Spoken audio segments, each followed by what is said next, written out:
crois qu'aujourd'hui, le monde entier a pris le virage de la digitalisation. Les commerçants ont commencé à le comprendre il y a 2-3 ans, mais ils n'ont pas les clés.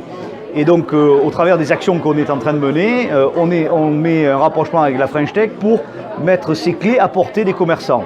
Mais on ne peut pas le mettre juste pour un commerçant parce que ça n'a pas de sens. Donc il faut qu'on arrive à trouver des outils qui puissent se mutualiser, se porter par l'ensemble des commerçants, des associations de commerçants.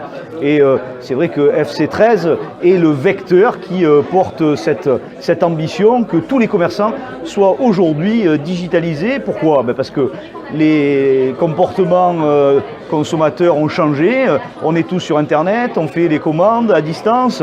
Eh bien, il faut pouvoir offrir à nos commerçants cette opportunité de vitrine mondiale qui leur permettra aujourd'hui de se développer de plus en plus, parce que peut-être que dans 10, 20, 30 ans, 80% du marché passera par Internet et par la digitalisation. Donc c'est aujourd'hui qu'il faut que ce train soit pris par l'ensemble des commerçants, qu'ils soient coiffeurs, artisans, boulangers ou dans le prêt-à-porter. C'est un enjeu, je dirais, d'avenir pour nos commerçants. Alors, si j'ai bien compris, en fait, l'idée c'est de mettre des startups face à ces commerçants, de telle façon à ce que les startups puissent leur apporter des réponses à leurs problématiques. C'est déjà la rencontre de deux mondes qui se voient presque à la télé, ou le temps d'un week-end. Rapprocher des start-upers avec des commerçants, c'est créer une émulation nouvelle, apprendre à se parler déjà dans un premier temps, avoir le même vocabulaire et se comprendre.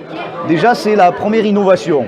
Et après de cette innovation, c'est après plusieurs réunions, parce qu'il faut quand même quelques réunions pour que le dialogue s'établisse de manière... Il y a eu 3 mois de travail. Il y a 3 mois de travail exactement, pour qu'on arrive à trouver les solutions qui correspondent vraiment au terrain.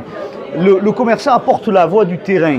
Le start-upper, s'il le fait tout seul dans son coin, il va inventer le plus beau projet du monde, sauf que s'il n'est pas en connexion avec la réalité du terrain, on n'y arrivera jamais. Et donc là, aujourd'hui, vraiment la grande innovation, ça a été pendant 3 mois d'apprendre à se connaître, d'apprendre à se parler, de se comprendre et de bâtir un projet commun, co-construit entre le monde des commerçants et le monde des startups. Et c'est aujourd'hui les modèles innovants qu'à la CPME on pousse dans un syndicalisme 3.0.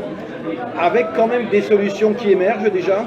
Alors oui, pour l'instant bien sûr on va pas les raconter puisqu'elles sont encore confidentielles, mais oui, des solutions émergent.